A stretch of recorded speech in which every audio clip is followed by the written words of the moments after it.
তবে সোনু নিগমের কথায় মনে হচ্ছে অরিজিৎ সিং এর পুরস্কার পাওয়া নিয়ে উনি বেজায় নারাজ। दो ऐसे सिंगर्स जिन्होंने पूरी दुनिया के सिंगर्स को इंस्पायर किया है वो हैं, एक को तो हमने पद्मश्री पे ही सिमटा दिया है, वो हैं मोहम्मद रफ़ी साहब, और एक हैं जिन्हें पद्मश्री भी नसीब नहीं हुआ है, किशोर कुमार जी। पोस्टमसली अवार्ड मिल रहे हैं ना।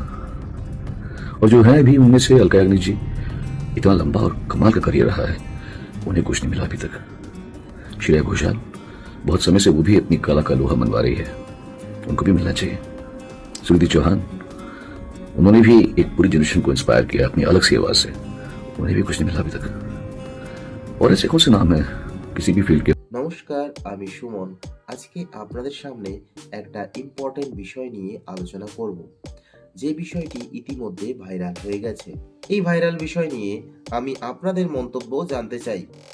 সোনু নিগম একটি ভিডিও বানিয়েছে পদ্মশ্রী পুরস্কার কারা কারা পেয়েছেন এবং কারা কারা পাননি সেই বিষয় নিয়ে, এবং এই ভিডিওটি ভাইরাল হয়েছে।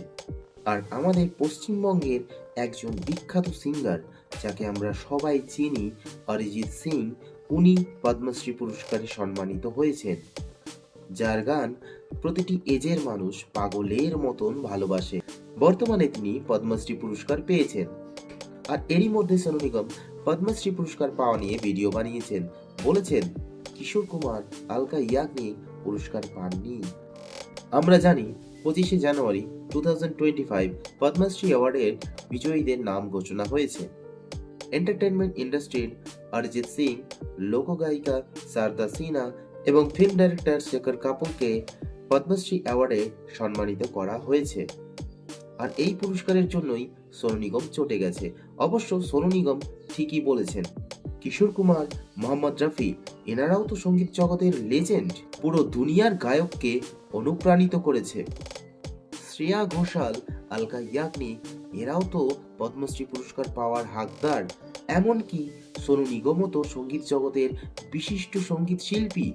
এমন অনেকেই আছেন যারা বিভিন্ন ফিল্ডের অসাধারণ হয়েও এই পুরস্কার এখনো পর্যন্ত পাননি।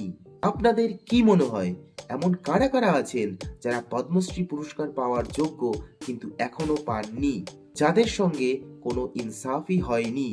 কমেন্ট বক্সে আপনাদের মন্তব্য শেয়ার করুন। তবে সোনু নিগমের কথায় মনে হচ্ছে অরিজিৎ সিং এর পুরস্কার পাওয়া নিয়ে উনি বেজায় নারাজ। আমরা জানি এই পুরস্কার সবার ভাগ্যে জোটে না, কারণ এটি একটি প্রেস্টিজিয়াস অ্যাওয়ার্ড। তবে আমরা সবাই খুশি, বিশেষ করে ওয়েস্ট বেঙ্গলের মানুষেরা তো ভীষণ খুশি যে অরিজিৎ সিং এই সম্মানে সম্মানিত হয়েছেন। এমনকি গোটা দেশবাসীও খুশি।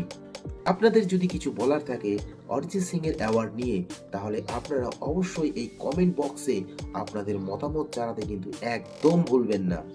এবং কমেন্ট করার পাশাপাশি একটি লাইক করুন, সাবস্ক্রাইব করুন এবং পাশে থাকুন। আমি আসছি এরকমই ইন্টারেস্টিং ট্রুথ স্টোরি নিয়ে পরবর্তী ভিডিওতে। ততক্ষণে বাই বাই।